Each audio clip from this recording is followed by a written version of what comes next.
This song, this feeling, it should tell you a lot about the game.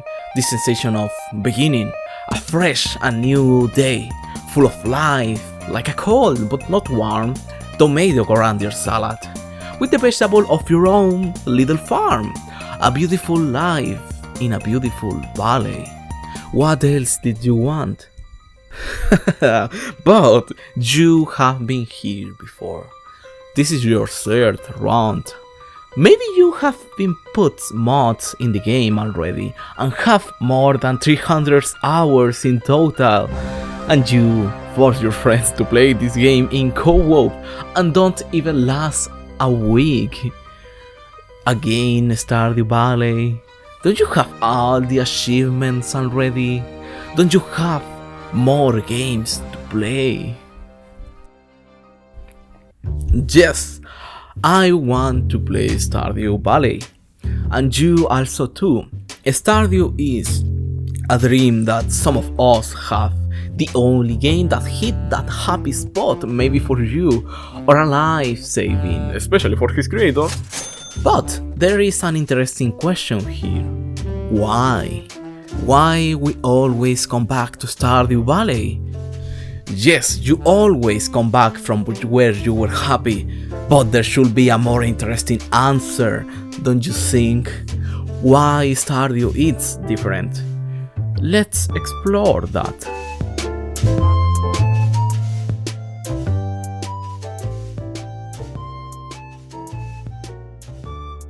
Stardew is your valley. Seriously, even if there are millions of copies of this exact game, this is your own Stardew Valley, or at least feels like it. But what do I mean by this? Well, literally this is your farm. A limited square where you can put everything you want: plants, furniture, animals, and the cute little fences, and print this land with a scene that you have been made with your own hands. And people feel proud about these farms. There is a stronger feeling by the things we made, by our own craft. We are proud of that, and the harvest we sell and the furniture we craft and buy are pieces that give us in result our Stardew Valley farms. And there is no shame about feeling proud of that. Building a Lego set, for example, make us feel satisfaction, even if it not come from our own imagination, and those things even have instruction manuals, and we still feel proud of building that. Lego sets can even be used to create something new. Your own imagination is the limit, you have here that. There is no policeman looking at you trying to not make that plant into a bionicle. In Stardew it's the same. A lot of people didn't even plant things. People enjoy the game in different ways. Want to just fish? You can do it. Making a video about it? I'm doing it. Your farm doesn't need to be unique. A lot of farms have plants, animals, and etc. and paths and fences, etc. again. And they are good farms. Look at these examples, look pretty great. They don't need to be unique. The only one that put animals in a farm. You just need to make it by yourself or base it in another one. You can make the shit you want and still feel proud of that, because it's your farm. Because creating is always better than just consuming. Hear that, just consuming. You need to create and consume, so consume will be a better experience.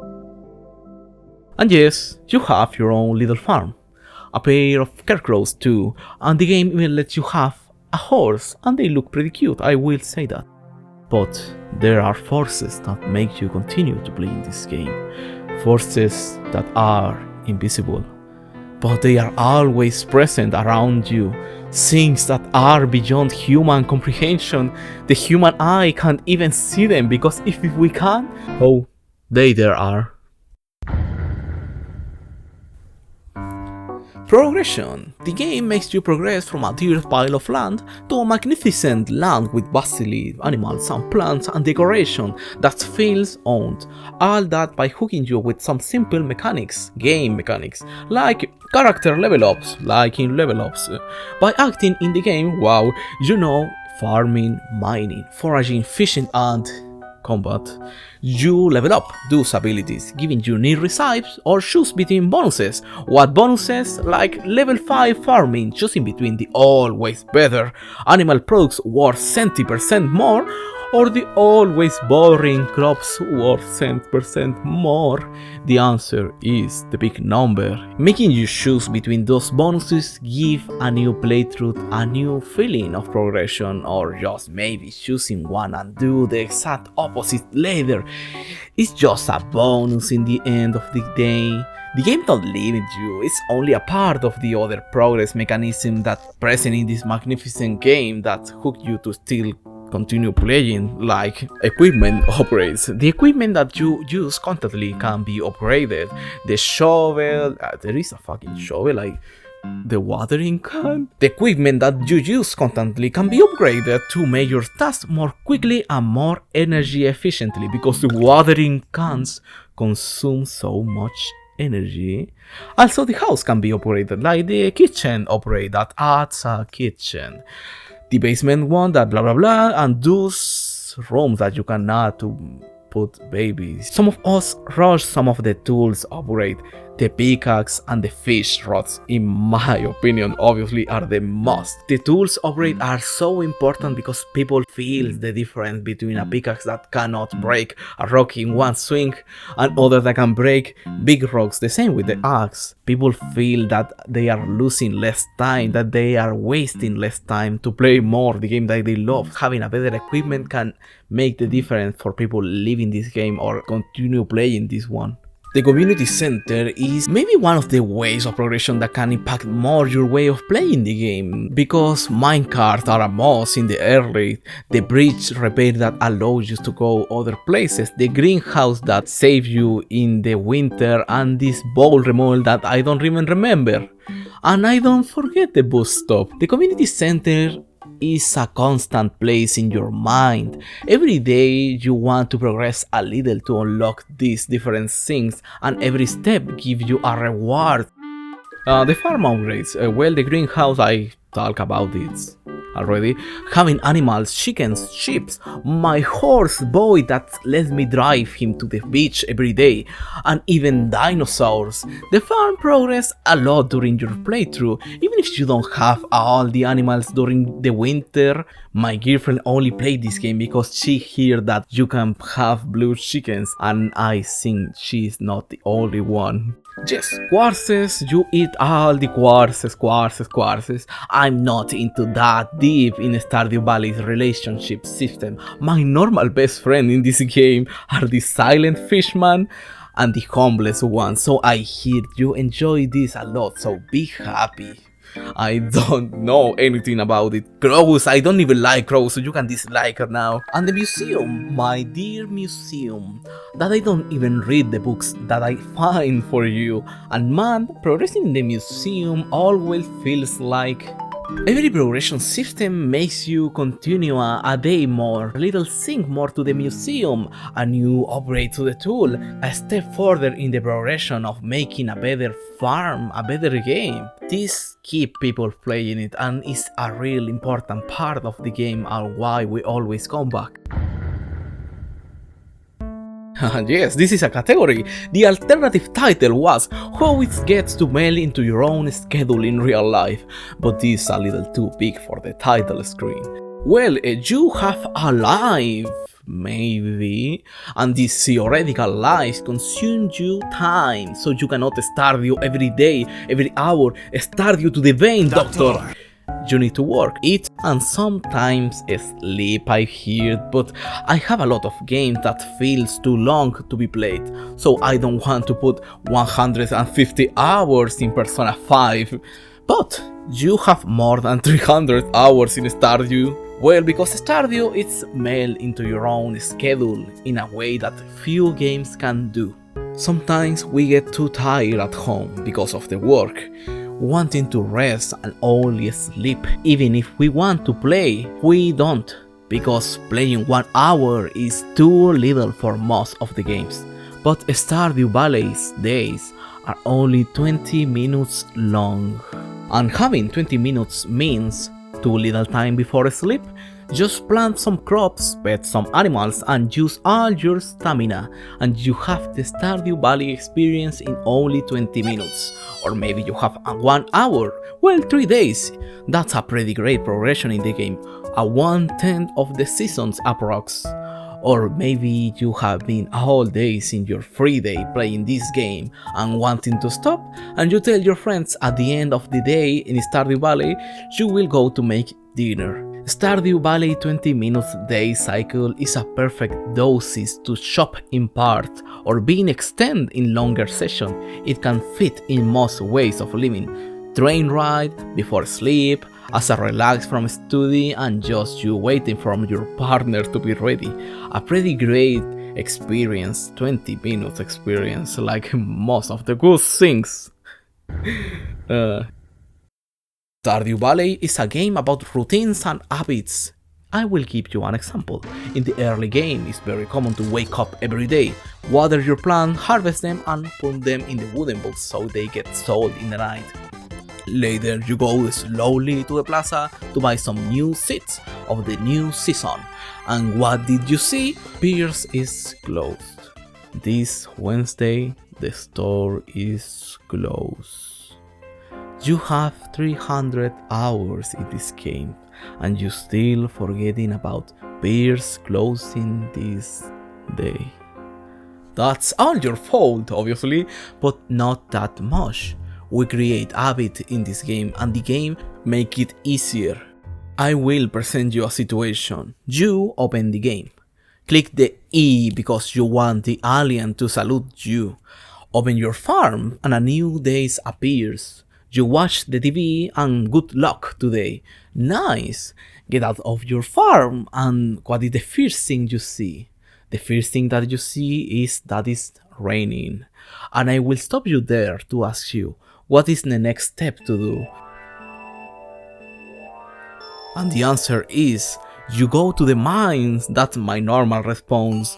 It's the common response. Going to the mines the day that it's raining.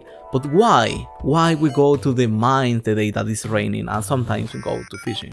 Well, for the first case, rain days normally means no watering plants. Normally doing that task, it will consume you around 30% of your energy, if it's not more, and probably half of your morning. So watering your plants and going to the mines means having half of the time and energy to explore. So you can 1. Get too late to your home and sleep in the floor like me, or 2. Being forced to leave the mines without energy and walking around the plaza without knowing what to do.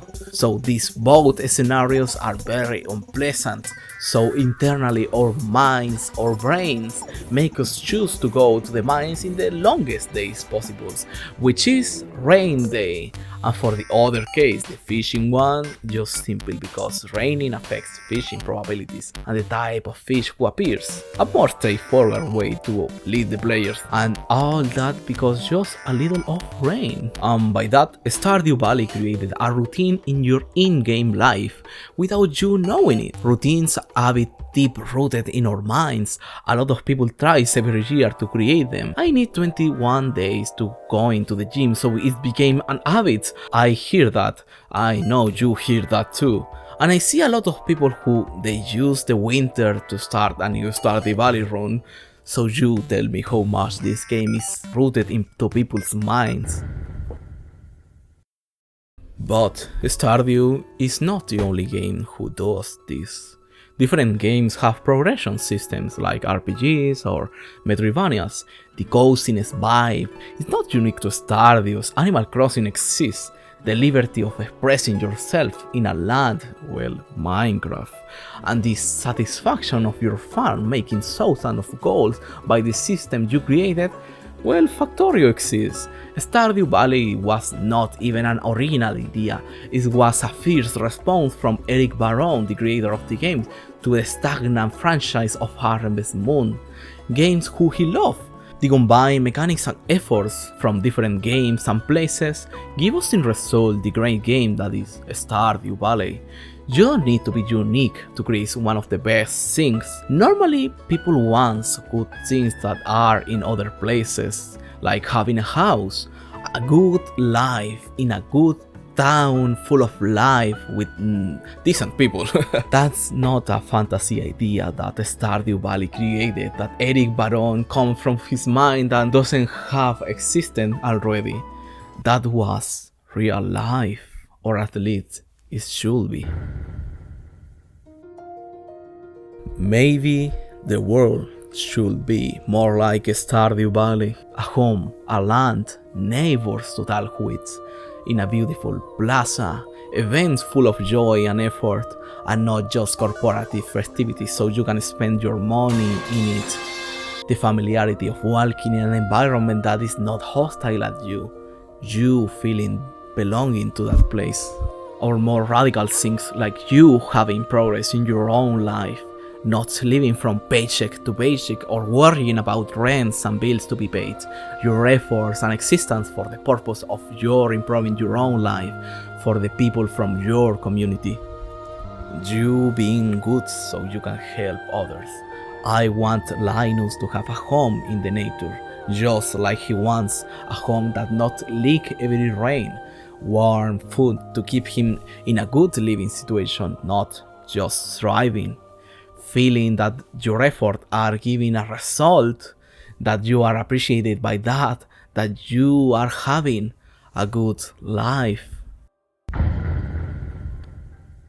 And maybe that's why we keep coming back to Stardew Valley, to renew that hope of you having a better life, having a better world, having a little bit of control of the situation. We all know we need a little of this. The world continues and don't stop for anyone. The persons are the ones who could stop to help you, to renew the hope of a better world, better people. Most of the persons who live in this planet are amazing, beautiful people, with errors and faults, obviously. But we live in a moment where we need this hope more than ever. And maybe that's why we keep Stardew Valley with us all this year. So the next thing to do is keep playing it, having a little peace from time to time. Keep loving this game and the people around you and hoping from a better world. A little bit more like Stardew Valley and having a nice day.